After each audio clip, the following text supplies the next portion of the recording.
ఇప్పటి వరకు 2 world test championship సర్కిళ్లు పూర్తయ్యాయి. 2 సార్లు భారత జట్టు ఫైనల్ చేరింది. ఈ ఘనత సాధించిన తొలి జట్టుగాను రికార్డుల్లో ఉంది. అయితే ఒక్కసారి కూడా WTC టైటిల్ను అందుకోలేకపోయింది. తొలిసారి విరాట్ కోహ్లీ కెప్టెన్సీలోని టీమిండియా ఫైనల్ ఫైట్లో ఓడిపోయింది. న్యూజిలాండ్ చేతిలో కంగుతింది. రెండోసారి మాత్రం ఆస్ట్రేలియాతో చేతిలో చిత్తైంది. ఆసీస్ చేతిలో ఓడిన భారత జట్టుకు రోహిత్ శర్మ కెప్టెన్గా వ్యవహరించాడు. ఈసారి కూడా హిట్ మ్యానే కెప్టెన్గా ఉన్నాడు. రోహిత్ కెప్టెన్సీలో రెడ్ బాల్ టోర్నీని గెలవాలని అభిమానులు కోరుకుంటున్నారు. ఫైనల్లో భారత్ ఆస్ట్రేలియా తలపడితేనే మజా ఉంటుందంటున్నారు. ప్రస్తుతం సీన్ చూస్తుంటే ఆసీస్ టీమిండియా మధ్య మరోసారి టైటిల్ పోరు జరగొచ్చని చర్చే ఎక్కువగా ఉంది. 2023-25 WTC సర్కిల్లో భారత జట్టు ఇంకా 8 టెస్టులు ఆడాల్సి ఉంది. బంగ్లాదేశ్తో సిరీస్ను పక్కన పెడితే కివీస్తో 3 టెస్టులు ఆడాలి. ఆ తర్వాత ఆస్ట్రేలియా పర్యటనలో 5 టెస్టుల్లో తలపడాల్సి ఉంది. ఆ 5 మ్యాచ్ల సిరీస్ 2 జట్లకు కీలకం కానుంది. గత 2 పర్యటనలో ఆసీస్లో టీమిండియానే గెలిచింది. ఈసారి కూడా అదే ఫలితాన్ని రిపీట్ చేయాలనుకుంటోంది.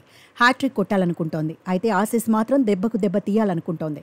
ఈసారి సిరీస్ను సొంతం చేసుకోవాలని ఆరాటపడుతోంది. ఐసీసీ వరల్డ్ టెస్ట్ ఛాంపియన్షిప్ పాయింట్ల పట్టికలో భారత జట్టు అగ్రస్థానంలో కొనసాగుతోంది. ఇప్పటి వరకు 10 మ్యాచ్ల్లో 7 విజయాలు సాధించింది. 2 మ్యాచ్ల్లో ఓడిపోయింది. 1 మ్యాచ్ డ్రా అయింది. టీమిండియా విజయాల శాతం 71.67. పాయింట్ల పట్టికలో ఆస్ట్రేలియా 2వ స్థానంలో ఉంది. టాప్ 2లో నిలిచిన జట్లే ఫైనల్లో తలపడతాయి. ఇప్పటి వరకు ఆస్ట్రేలియా 12 మ్యాచ్లు ఆడింది. 8 మ్యాచ్లు గెలిచింది. 3 మ్యాచ్లు ఓడిపోయింది. 1 మ్యాచ్ డ్రా అయింది. 62.50 విజయ శాతాన్ని నమోదు చేసింది. ఈ లిస్టులో శ్రీలంక 3వ స్థానంలో ఉంది. లంక 8 మ్యాచ్ల్లో 4 గెలిచింది. 4 మ్యాచ్లు ఓడిపోయింది. విజయాల శాతం 50. న్యూజిలాండ్ 4వ స్థానంలో నిలిచింది. కివీస్ 7 మ్యాచ్ల్లో 3 గెలిచింది. 4 మ్యాచ్లు ఓడిపోయింది. 42.86 విజయ శాతాన్ని నమోదు చేసింది. ఇంగ్లాండ్ మాత్రం 5వ స్థానంలో సెటిల్ అయింది. ఇప్పటి వరకు 16 మ్యాచ్ల్లో ఇంగ్లాండ్ బరిలో దిగింది. 8 మ్యాచ్ల్లో గెలిచింది. 7 మ్యాచ్ల్లో ఓడింది. 1 మ్యాచ్ డ్రా అయింది. విజయాల శాతం 42.19.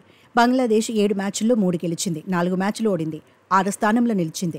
సౌత్ ఆఫ్రికా 6 మ్యాచ్ల్లో 2 గెలిచి 3 ఓడిపోయింది. 1 మ్యాచ్ డ్రా అయింది.